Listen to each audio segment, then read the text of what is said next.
గడ్డం దేవేందర్. నేను BRS party బలపరిచిన రామాజపేట గ్రామ సర్పంచ్ అభ్యర్థిగా పోటీ చేస్తున్నాను. నా గుర్తు కత్తెర గుర్తు. ముఖ్యంగా స్థానికంగా ఉంటాను. ప్రజలతో మమైకరమైన వ్యక్తిగా, ఎల్లవేళలా జనముల్లో ఉన్న వ్యక్తిగా, ప్రజలకు ఎలాంటి సమస్య ఉన్నా నేను ఫోన్ చేసినా అందుబాటులో, అర్ధరాత్రి అయినా ఫోన్ చేస్తే అందుబాటులో ఉండే వ్యక్తిగా వాళ్ళకి సహాయ సహకారాలు అందిస్తూ, ముఖ్యంగా రామాజపేట యువతకు పరిశ్రమల్లో ఉపాధి కల్పిస్తాను. అదేవిధంగా మహిళలకు ఉపాధి కోసం స్వయం సహాయక బృందాలలో వాళ్ళకు చైతన్యపరిచి వాళ్ళని ఉపాధి కల్పిస్తానని తెలియజేసుకుంటున్నాను.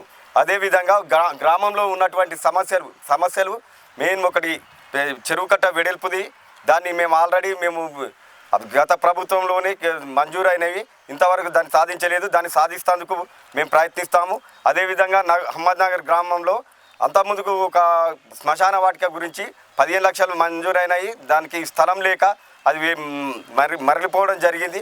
ఆ స్థలం కోసం మేము స్థలం నిర్ధారణ చేసి అక్కడ శ్మశాన వాటికని నెలకొల్పుతానని తెలియజేసుకుంటున్నాను. మన తెలంగాణ ముద్దు బిడ్డగా నన్ను చాలా ఆదరిస్తున్నారు. ఇంతవరకు ఎలాంటి అవకాశం పొందలేదు. దేవేందర్కు ఖచ్చితంగా అవకాశం ఇవ్వాలి. స్థానికంగా ఉంటాడు. అదేవిధంగా స్థానికంగా ఉండి తలలో అందరి నోట్లో ఉంటాడు కనుక, ప్రతి ఆపదకు సాపదకు ఆదుకుంటాడు కనుక అందరూ నన్ను అద్భుతంగా ఆదరిస్తూ నన్ను గెలిపిస్తానని అందరూ చెప్తున్నారు. భవిష్యత్తులో చెరువు కట్ట వెడల్పు కార్యక్రమం చేపిస్తాను. అదేవిధంగా అహ్మద్ నగర్లో ఉన్నటువంటి శ్మశాన వాటికతో పాటుగా సమస్యతో పాటుగా మెయిన్గా యువకులకు ఉపాధి కల్పనకు ముందుగా పాటుపడతానని తెలియజేసుకుంటున్నాను. అదేవిధంగా ఇక్కడ స్థానికంగా ఇక్కడ రోడ్డుపై జర ఇబ్బందిగా ఉంది. అక్కడ అవి లేక బస్ స్టాప్ లేక దానికోసం కూడా పాటుపడతాను. అదేవిధంగా ఈ స్థానికంగా బస్సులు ఆపుతలేరు కాలేజ్ స్టూడెంట్స్కు, దానికోసం కూడా పాటుపడతానని తెలియజేసుకుంటున్నాను. పిల్లలకు స్టడీ మెటీరియల్తో పాటుగా గ్రంథాలయం ఏర్పాటుకు నేను కృషి చేస్తాను. అదేవిధంగా అహ్మద్నగర్లో కూడా గ్రంథాలయం ఏర్పాటుకు, రామాజపేటలో కూడా వ్యాయామశాలకు ఏర్పాటుకు నేను కృషి చేస్తానని తెలియజేసుకుంటున్నాను. పచ్చదనం పరిశుభ్రతతో పాటు అండర్ గ్రౌండ్ డ్రైనేజీ పూర్తిగా నిర్మూలిస్తాము. డ్రైనేజీ వ్యవస్థ అనేది మురికి కాలువలు లేకుండా చూస్తాను. దాదాపుగా గత సర్పంచులు అందరు కూడా అద్భుతంగా పనిచేశారు. దాదాపుగా అండర్ గ్రౌండ్ డ్రైనేజీలు అయినాయి. ఎక్కడైనా మిగిలిపోయినవి ఉంటే అవి పూర్తిగా అండర్ గ్రౌండ్ డ్రైనేజీ వ్యవస్థను పూర్తిగా సమిష్టిగా నిర్మూలిస్తానని చెప్తున్నాను. ఆల్రెడీ గత ప్రభుత్వంలో సీసీ కెమెరాలు ఏర్పాటు చేశారు. సర్పంచ్ వ్యవస్థ పోయిన తర్వాత సీసీ కెమెరాలను పట్టించుకునే నాదుడు లేక 2 సంవత్సరాల నుంచి ఖరాబ్ అయిపోయినాయి.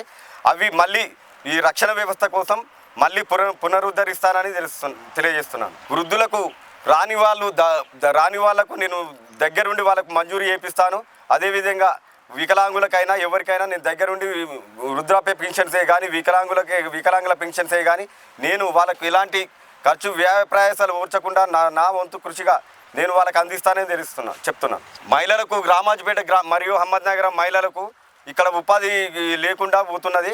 వాళ్ళ కోసం స్థానిక కుటీర పరిశ్రమలు ఏర్పాటుకు నేను కృషి చేస్తానని తెలియజేస్తున్నాను. గ్రామానికి మెయిన్ డ్రైనేజీ వ్యవస్థ కోసం మరియు పచ్చదనం కోసం మరియు వాటర్ సమస్య కోసం, అదేవిధంగా లైటింగ్ వ్యవస్థ స్ట్రీట్ లైట్ల కోసం ఉపయోగిస్తాం.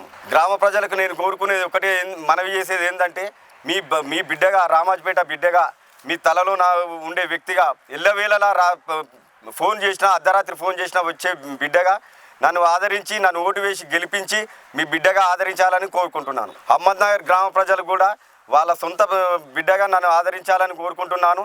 నేను స్థానికంగా ఉంటూ మీ సొంత బిడ్డ స్థానికంగా ఉన్న వ్యక్తిగా మీరు ఆదరించి సొంత బిడ్డగా ఆదరించాలని కోరుకుంటున్నాను. నా పేరు గడ్డం దేవేందర్, రామాజపేట సర్పంచ్ బీఆర్ఎస్ బలపరిచిన సర్పంచ్ అభ్యర్థిని. నా గుర్తు కత్తెర గుర్తు. బీఆర్ఎస్ పార్టీ గ్రామ శాఖ అధ్యక్షుడు ఆర్ఎస్ స్వామి గౌడు. బీఆర్ఎస్ పార్టీ ఓటింగ్ తోటి కార్యకర్తల సలహాల ప్రకారము కార్యకర్తల ఓటింగ్ తోటి గడ్డం దేవేందర్ని బలపరచడం, అత్యధిక మెజార్టీతో బలపరిచారు కనుక అతనికి సానుభూతి నేను అధ్యక్ష హోదాలో ఉండి కూడా నేను కూడా డిఫీట్ అయిన ఉద్దేశంతో సరే కార్యకర్తల అభిష్టం మేరకే పనిచేయాలనే ఉద్దేశంతో నేను ఖచ్చితంగా బీఆర్ఎస్ పార్టీకే పనిచేస్తాను అని చెప్పి ఒప్పందం కూడా చేసుకున్నాను. ఇది ఏదేమైనా గతంలో 3 సార్లు బీఆర్ఎస్ పార్టీ అభ్యర్థులే ఇక్కడ సర్పంచ్గా గెలుపొందారు. ప్రభుత్వం కూడా ఉండేటప్పుడు దాదాపు 2 కోట్ల రూపాయలతోని మనకు గతంలో అభివృద్ధి జరిగింది రామాజపేట గ్రామము. మా గ్రామ వాస్తవుడైన BRS MLA Uppal MLA Bethi Subhash Reddy సహకారంతో కూడా 40 లక్షల రూపాయలు సీసీ రోడ్లకు ఇవ్వడం జరిగింది. అతనే చొరవతోటి కూడా కట్ట వెడల్పుతో సీసీ రోడ్డు 1,25,00,000 రూపాయలు కూడా శాంక్షన్ చేయించాడు. అంతలోనే ప్రభుత్వం పోయింది కనుక గవర్నమెంట్ పోయింది అనే ఉద్దేశంతోనే అది పెండింగ్లో ఉంది.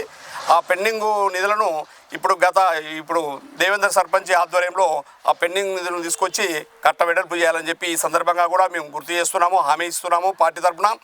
అదేవిధంగా గ్రామంలో ఇంతకుముందుకు ఒక ఫ్యాక్టరీ వైర్ కంపెనీ ఉండే మా దగ్గర మా రామాజపేట సమీపంలో, దానికి దాదాపు 42 మంది ఇక్కడ ఉపాధిని కోల్పోయారు. సో అటువంటి కంపెనీ ఇంకో కంపెనీ దాదాపు 10-20 ఎకరాల్లో ఎక్కడో దగ్గర ఫ్యాక్టరీని నెలకొల్పి నిరుద్యోగ సమస్య తీర్చాలని చెప్పి కూడా మేము మొన్న తీర్మానించడం జరిగింది. అది కూడా నెరవేర్చాలని చెప్పి ఈ కాబోయే సర్పంచ్ కూడా కోరుతున్నాము పార్టీ తరఫున. ప్రభుత్వం గత ప్రభుత్వం ఇంకో 2 సంవత్సరాలు 3 సంవత్సరాలకు 100% తెలంగాణ ప్రభుత్వం వస్తుంది కనుక 100% మనకు ఇప్పుడున్న సర్పంచి ఇంకో 2 సంవత్సరాలు 2.5 సంవత్సరాలు అంటే సగ పదవీ కాలం అయిపోయినా కూడా ఇంకా సగ పదవీ కాలం ఉంటుంది కనుక ఆ ప్రభుత్వం బీఆర్ఎస్ ప్రభుత్వంలో మంచి అభివృద్ధి చేసి చూపించాలని చెప్పి ఈ సందర్భంగా కోరుచున్నాను. Like and subscribe.